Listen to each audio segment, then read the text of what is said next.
Hey there! My name is Martin, and in this video I'll be showing you how Olivia Rodrigo made her hit single Driver's License. I'll make a deep dive into both the arrangement and the production of the song, and in the end of the video I will show you my complete reconstruction of her song, so make sure you stay till the very end. Let's get started.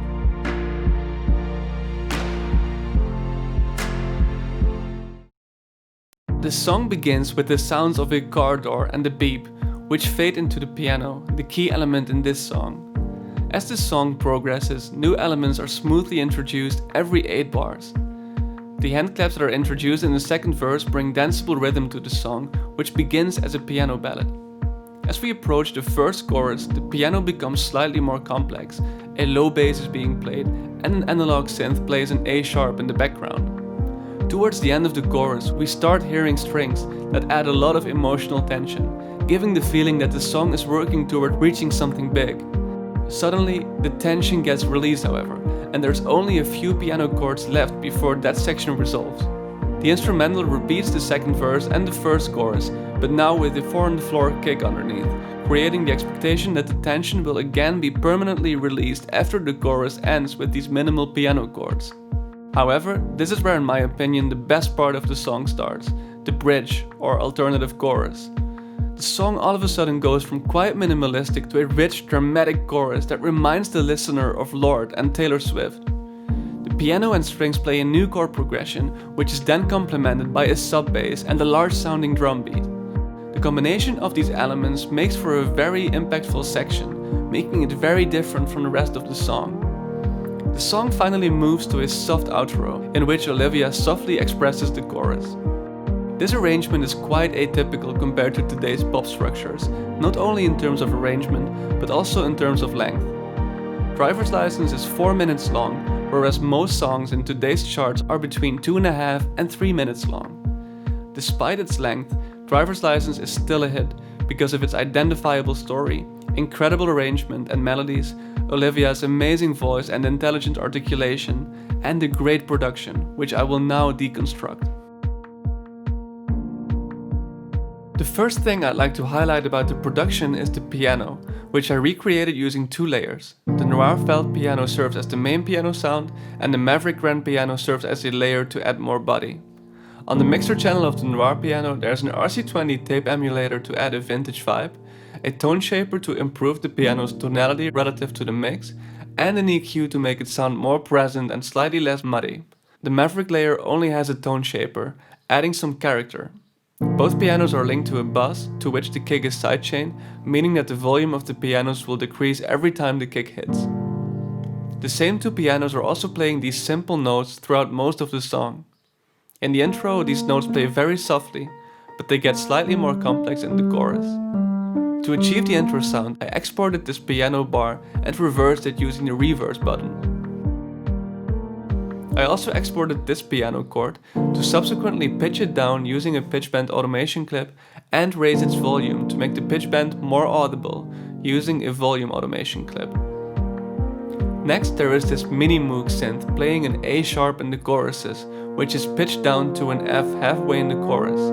The synth is a mini Moog by Arturia's Analog Lab with a very slow attack to introduce the sound more smoothly. On the mixer channel there's an EQ to cut off the low end and make it sound less harsh.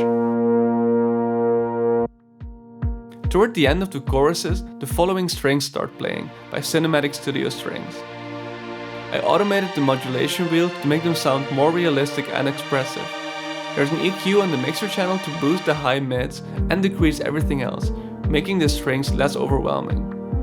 On top, there is also strings by Session Strings Pro 2, which are playing the same notes as the Cinematic Studio strings, to add more body and a more traditional string sound.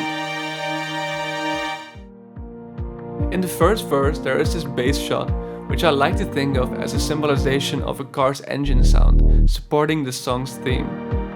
The bass is a Juno sound in trillion and has a very short release time. I automated both the filter cutoff and the filter resonance to recreate the bass's movement from the original. The same bass synth is playing the bassline notes in both choruses, but with a closed filter, which I inserted to its mixer track. Another bass sound is the bass guitar you hear just before the alternative chorus, which was also made in Trillion.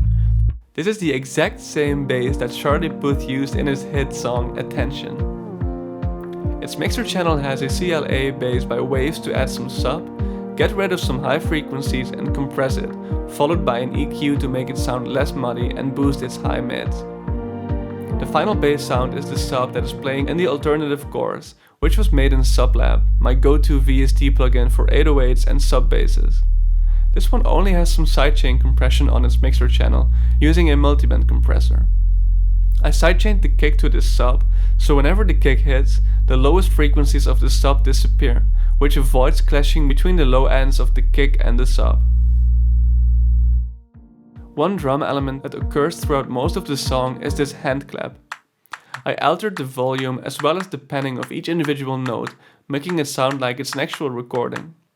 I added an RC20 for some distortion and bit crushing, a tone shaper to highlight the high mids, and an equalizer to remove everything below 500 Hz. In the third verse, the following kick sample starts playing.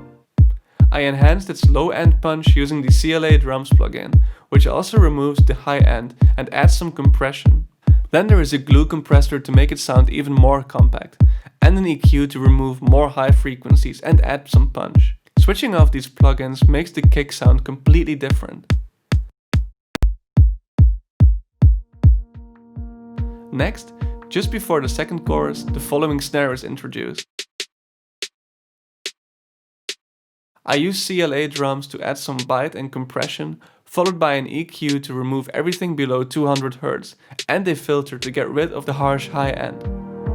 In the bridge or the alternative chorus, more majestic sounding drums are introduced.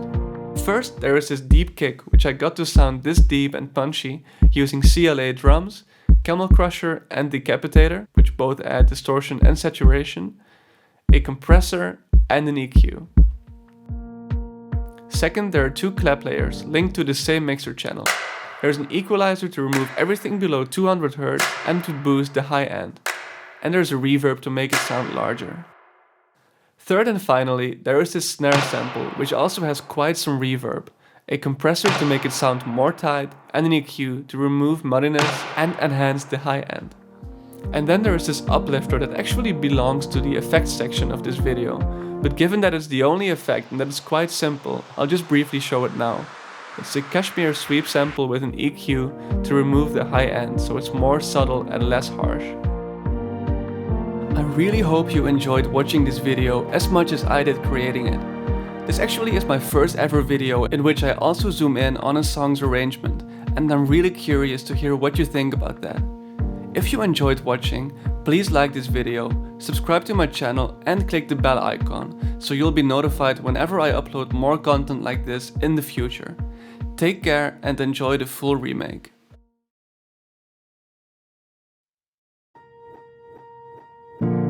Got my driver's license last week, just like we always talked about.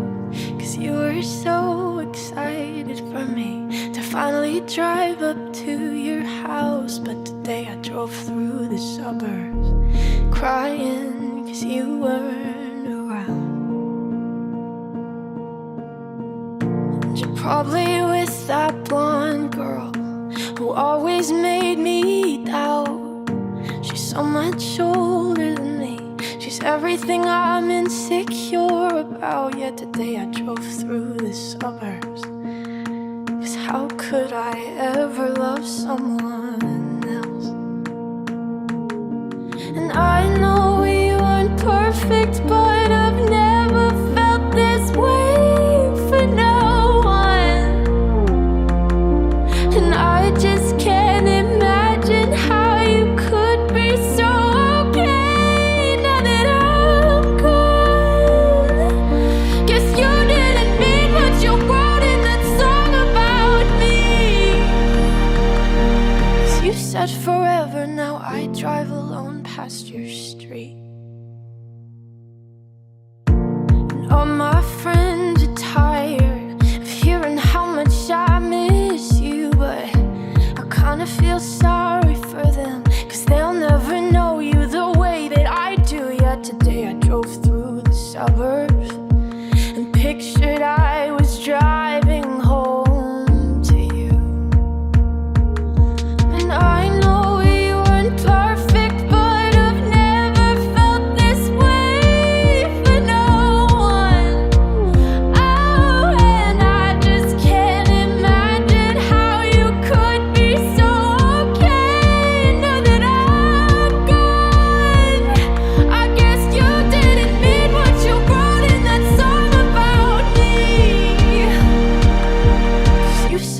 forever, now I drive alone past your street.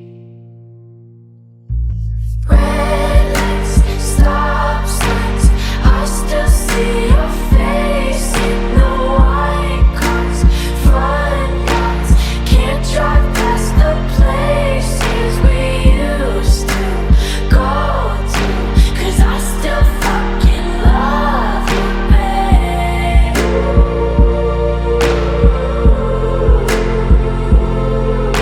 Sidewalks we crossed, I still hear your voice in the traffic. We're laughing over all the noise. God, I'm so good that we're through, but I still fucking love you, babe.